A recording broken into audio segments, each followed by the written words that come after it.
So Fiddler tool. So இப்போ நம்ம simple இன்ட்ரெஸ்ட்டுக்கு ஒரு சின்னதாக ஒரு ப்ரோக்ராம் போட்டோம். ஸோ இந்த டைம்லேயே இந்த ஃபிட்லர் அப்படின்ற டூலை பற்றி உங்களுக்கு இன்ட்ரடியூஸ் பண்ணி ஆகணும் நான். ஏன்னா ஒரு வெப் டெவலப்மெண்ட் அப்படின்னா இந்த ஃபிட்லர் அப்படிங்கிறதும் ரொம்ப இம்பார்ட்டண்ட். ஏன்னு கேட்டிங்கன்னா நம்ம ஏற்கனவே பார்த்த மாதிரி நம்மளுடைய கோடிங் பார்த்தீங்கன்னா 3 பார்ட்டாக பிரிஞ்சிருக்கு. ஒன்று என்னென்னா சர்வர், இன்னொன்று கிளையண்ட், இன்னொன்று என்னென்னா ரெண்டுக்கும் நடுவில் நடக்கக்கூடிய டிரான்சாக்ஷன். என்ன கிளையண்ட்டுக்கிட்ட இருந்து சர்வருக்கு போச்சு, என்ன சர்வர்கிட்ட இருந்து கிளையண்ட்டுக்கு வந்துச்சுங்கிறது தெரியணும். ஸோ இப்போது சர்வரில் எழுதுகிற கோடிங் நம்ம பார்த்தோம்னா தெரியும். கிளையண்ட்டில் என்ன இருக்குன்றத நம்ம இன்ஸ்பெக்ட் எலிமெண்ட் வழியாக போனோம்னா எல்லாத்தையும் பார்க்க முடியும். பட் இன்டர் டிரான்சாக்ஷனில் என்ன நடக்குது அப்படின்றத நமக்கு தெரியணும். அப்படின்னா அதுக்கு இந்த டூல் யூஸ் ஆகும், ஃபிட்லர் அப்படிங்கிற டூல். எதுக்காக அப்படின்னா இந்த ஃபிட்லர் என்ன பண்ணுன்னா எப்போல்லாம் வெப் டிரான்சாக்ஷன் நடக்குதோ அப்போல்லாம் என்ன பண்ணும், அதை கேப்சர் பண்ணிடும். கேப்சர் பண்ணி அது என்ன நடந்ததுன்ற விஷயத்தை நமக்கு அனலைஸ் பண்ணுறதுக்கு உண்டான டூலாக இந்த ஃபிட்லர் டூல் இருக்குது. ஸோ இதை யூஸ் பண்ணி இப்போ பாருங்கள், இதுதான் ஃபிட்லர் அப்படிங்கிற டூல். ஸோ இந்த டூலை நம்ம டவுன்லோட் பண்ணி இன்ஸ்டால் பண்ணிக்கலாம். வெப்பில் போய் ஃபிட்லர்னு சர்ச் பண்ணிங்கன்னா கிடைக்கும். ஸோ டவுன்லோட் பண்ணி இன்ஸ்டால் பண்ணிங்கன்னா இப்போ பாருங்களேன், ஒன்றும் இல்லை, நான் போயிட்டு google.co.in கொடுக்குறேன். ஸோ இப்போ இங்கே பார்க்குறேன் பாருங்கள், google.co.in. நான் இந்த google.co.inன்னு கொடுத்த உடனே நம்மளுடைய ப்ரௌசர்லேருந்து சர்வருக்கு என்ன போச்சு அப்படிங்கிறது இந்த மேல் பார்ட். இந்த பார்ட் என்ன அப்படின்னா ரிக்வஸ்ட் பார்ட், நம்மக்கிட்ட இருந்து சர்வருக்கு என்ன போச்சுங்கிறது. இந்த கீழே இருக்கிற பார்ட் என்ன அப்படின்னா சர்வர்லேருந்து இங்கே என்ன வந்துச்சு அப்படிங்கிறதுக்கு உண்டான பார்ட்டு இந்த பார்ட். பாருங்க இந்த மாதிரி வருது. ஸோ இப்போ பார்த்தீங்க அப்படின்னா இப்போ என்ன ஆயிடுச்சு பாருங்கள், எடுத்த உடனே ஸோ இங்கேருந்து போனது பாருங்கள், டெக்ஸ்ட் வியூ பார்த்தீங்கன்னா இதில் ஏதாவது டெக்ஸ்ட் இருந்ததுன்னா தெரியும்.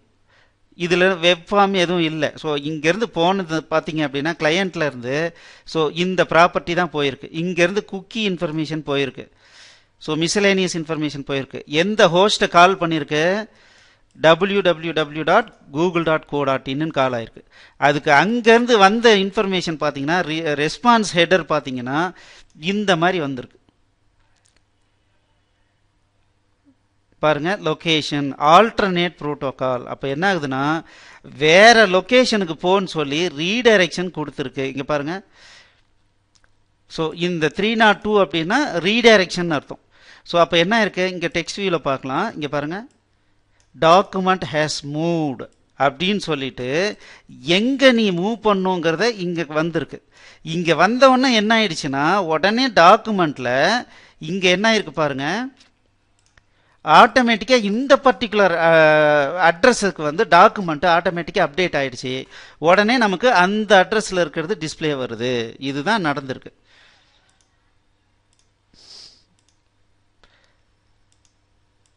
ஓகே. ஸோ இந்த மாதிரி நம்மளுடைய கோடிங் என்ன நடந்துச்சு அப்படின்னு தெரியணும்னா நம்மளுடைய கோடிங்கை இப்போ டிஸ்பிளே பண்ணி பார்க்கலாம். இப்போது இதுதான் நம்மளுடைய சிம்பிள் இன்ட்ரெஸ்ட் கேல்குலேஷன். இப்போ நான் என்ன பண்ணுறேன், இதை க்ளோஸ் பண்ணிவிட்டு பாருங்கள், இதை ஸ்டாப் பண்ணிடுறேன், ஃப்ரெஷ்ஷாக ரன் பண்ணுறேன். ஸோ ஃப்ரெஷ்ஷாக ரன் பண்ணும்போது இப்போ என்ன ஆயிருக்கு பாருங்கள், ஃபஸ்ட்டு கிளையண்ட்லேருந்து ரிக்வஸ்ட் போயிருக்கு. எதுக்கு ரிக்வஸ்ட் போயிருக்கு, இங்கே பாருங்கள், லோக்கல் ஹோஸ்ட் :42901க்கு ரிக்வஸ்ட் போயிருக்கு. ஸோ அதில் எந்த பேஜுக்கு, இந்த பேஜுக்கு ரிக்வஸ்ட் போயிருக்கு. ரிக்வஸ்ட் போன உடனே என்ன ஆயிடுச்சு அப்படின்னா அது எனக்கு சப்ளை பண்ணிடுச்சு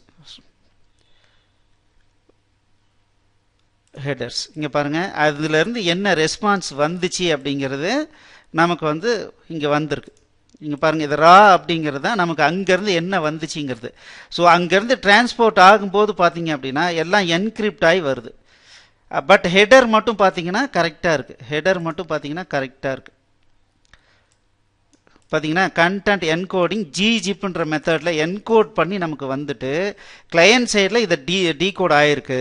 சரிங்களா? Okay okay. இப்போ நான் என்ன பண்ணுறேன் அப்படின்னா, ஸோ ஃபஸ்ட்டு நம்ம ரன் பண்ண உடனே ஆக்சுவலாக என்ன ஆயிடுச்சுன்னா, ப்ரௌசரில் நம்ம வந்து டைப் அடிக்கிறதுக்கு ஈக்குவல் தான் இது கால் ஆகிருக்கிறது. இந்த ஹோஸ்டில் இந்த யூஆர்எல் கால் ஆகிருக்கு, அதுக்கு இந்த ரெஸ்பான்ஸ் வந்துருச்சு. இப்போது நான் என்ன பண்ணுறேன் அப்படின்னா, இதில் போயிட்டு 20,000 3 years 24% இன்ட்ரெஸ்ட் போட்டு கேல்குலேட்னு கிளிக் பண்ண உடனே இப்போ என்ன ஆயிருக்கு, எப்படி ரிசல்ட் இங்கே வந்துச்சுன்னு பார்த்தீங்கன்னா, இங்கேருந்து மறுபடியும் என்ன ஆயிடுச்சு, நான் பட்டன் கிளிக் ஈவெண்ட்டில் ஒரு கால் ஆயிருக்கு, ஒரு முறை மறுபடியும் என்ன ஆயிருக்கு, சர்வருக்கு போயிருக்கு. சர்வருக்கு போகும்போது பாருங்கள் இந்த இன்ஃபர்மேஷனோட போயிருக்கு. இதில் பாருங்கள் டெக்ஸ்ட் வியூவில் பார்த்தீங்கன்னா என்ன போச்சுங்கிறது தெரியும். இதில் பார்த்தீங்கன்னா முக்கியமான விஷயம் இங்கே பாருங்கள், நம்மளுடைய ஃபார்ம்னுடைய டேட்டா இங்கே பாருங்கள், TXT principal, number of years, interest percentage, button calculate, இது எல்லாமே ஃபார்ம்னுடைய வேல்யூ. நம்ம எப்படி HTML ஃபார்ம் வச்சுருந்தோம் அப்படின்னோம்னா எப்படி பாஸ் ஆகுமோ அதே மாதிரியே பாஸ் ஆகுது. இன் அடிஷன் வித் தட் இங்கே பாருங்கள் வியூ ஸ்டேட் அப்படின்ற அடிஷ்னல் இன்ஃபர்மேஷனோட போகுது. இங்கே பாருங்கள் ஈவெண்ட் வேலிடேஷன் வியூ ஸ்டேட் அப்படிங்கிற இன்ஃபர்மேஷனோட இங்கேருந்து போகுது.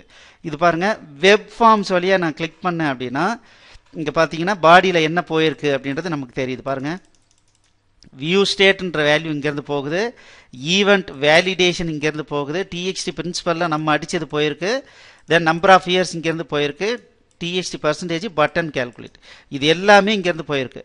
அதுக்கு அங்கேருந்து பார்த்தீங்கன்னா நமக்கு வந்து ரெஸ்பான்ஸு வந்திருக்கு. பாருங்கள் அது எப்படி ஆயிருக்கு, என்கோட் பண்ணி அங்கேருந்து வந்திருக்கு.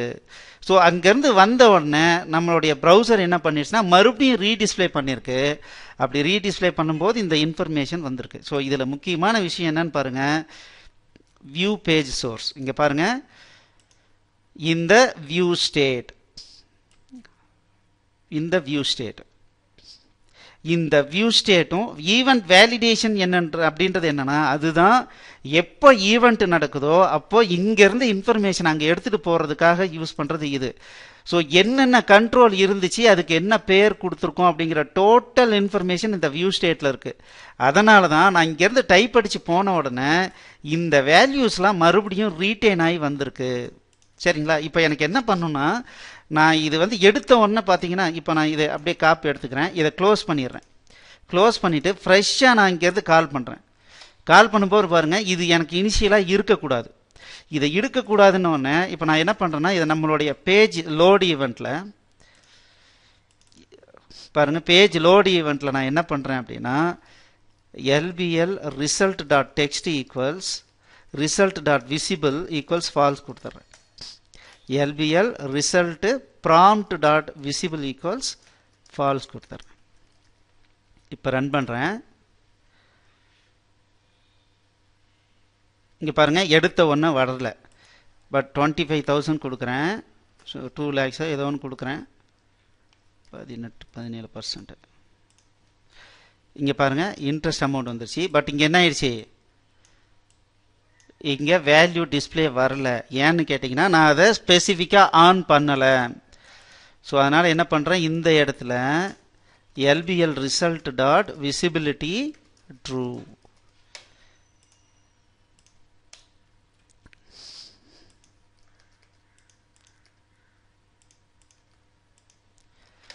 பாருங்கள் இன்ட்ரெஸ்ட் அமௌண்ட் டிஸ்பிளே ஆகுது. ஸோ இது வந்து 2 வருஷம் போடுறேன், பாருங்கள் டிஸ்பிளே ஆகுது. ஓகே. ஸோ நம்ம ஒவ்வொரு முறை ஃபார்ம் வந்துட்டு நான் பட்டன் கிளிக் பண்ணினேன் அப்படின்னா ஆக்சுவலாக என்ன ஆகுது பாருங்கள், கிளையண்ட்லேருந்து மறுபடியும் ஒரு ரிக்வஸ்ட் வருது. அந்த ரிக்வஸ்ட் வந்து இந்த இடத்துல கோடிங் வந்துட்டு அதுக்கப்புறம் தான் என்ன ஆகுது அப்படின்னா மறுபடியும் இங்கேருந்து மறுபடியும் போஸ்ட் பேக் ஆகுது. இதுக்கு பேர், இந்த ப்ராசஸ்க்கு பேர் என்ன சொல்கிறோன்னா போஸ்ட் பேக். ஸோ இந்த கிளாஸில் நம்ம என்ன தெரிஞ்சுக்கிட்டோம் அப்படின்னா, ஃபிட்லர் அப்படிங்கிற ஒரு டூல் இருக்குது. இந்த டூலை யூஸ் பண்ணி கிளையண்ட்லேருந்து சர்வருக்கு என்ன போச்சு, சர்வர்லேருந்து கிளையண்ட்டுக்கு என்ன கம்யூனிகேஷன் ஆச்சுன்றதை கண்டுபிடிச்சிக்கலாம். அதே சமயத்தில் எப்படி வந்து ஒவ்வொரு கிளிக் ஈவெண்ட்டுக்கும் கிளையண்ட்டுக்கு போகுது, கிளையண்ட்லேருந்து சர்வருக்கு போகுது, அப்போது எப்படி லாஸ்ட் டைம் அங்கே என்னென்ன பட்டன் இருந்துச்சு அதை கிளிக் பண்ணாங்களா இல்லையாங்கிறதுலாம் எப்படி வந்துச்சு, எய்தர் ஃபார்ம்னுடைய போஸ்ட் பேக் நம்ம ஏற்கனவே பார்த்தோம் இல்லைங்களா, HTML கண்ட்ரோல்ஸ் வந்து ஃபார்ம்ஸில் இருந்ததுன்னா அது நேம் வேல்யூ பேராக வந்து நம்ம வந்து ட்ரான்ஸ்ஃபர் ஆகும்னு பார்த்தோம். அந்த மெத்தடில் எல்லாமே ட்ரான்ஸ்ஃபர் ஆகுது. அதே சமயத்தில் நம்ம ஒன்ஸ் நம்ம அந்த வேல்யூ வந்து இது பண்ணிச்சுன்னா கடைசியாக என்ன வேல்யூ அசைன் பண்ணியிருந்தோமோ அதை மறுபடியும் ரீஅசைன் பண்ணுறது யார் பண்ணுறாங்கன்னா ASP.NET நமக்காக பண்ணுது. அதனால தான் மறுபடியும் அந்த 25,000 இதெல்லாம் நமக்கு வந்து அங்கே டிஸ்பிளேவில் இருக்குது. அப்படி இல்லை அப்படின்னா நம்மளா மறுபடியும் உட்காந்து ரைட் பண்ணணும். அதெல்லாம் எப்படி டிரான்ஸ்ஃபர் ஆகுது, எந்த கண்ட்ரோலில் என்ன வேல்யூ போட்டாங்க, மறுபடியும் போஸ்ட் பேக் ஆகும்போது எந்தெந்த கண்ட்ரோலில் என்ன வேல்யூ இருந்ததோ அதை மறுபடியும் போட்டு திருப்பி அனுப்புறது யார் அப்படின்னா அந்த வியூ ஸ்டேட். அந்த வியூ ஸ்டேட்டை யூஸ் பண்ணி ASP.NET என்ஜின் என்ன பண்ணுதுன்னா கண்ட்ரோல்ஸில் லேட்டஸ்டாக யூசர் என்ட்ரி போட்ட வேல்யூவை வந்து ஸ்டோர் பண்ணி கொடுக்குது. ஸோ இதுதான் ஃபிட்லர் டூல்னுடைய வேலை. எப்படி வந்து போஸ்ட் பேக் ஆச்சு என்ன ஏதுன்றதை இப்போ உங்களுக்கு கிளியராக புரிஞ்சிருக்கும்னு நினைக்கிறேன். Let us go to the next class.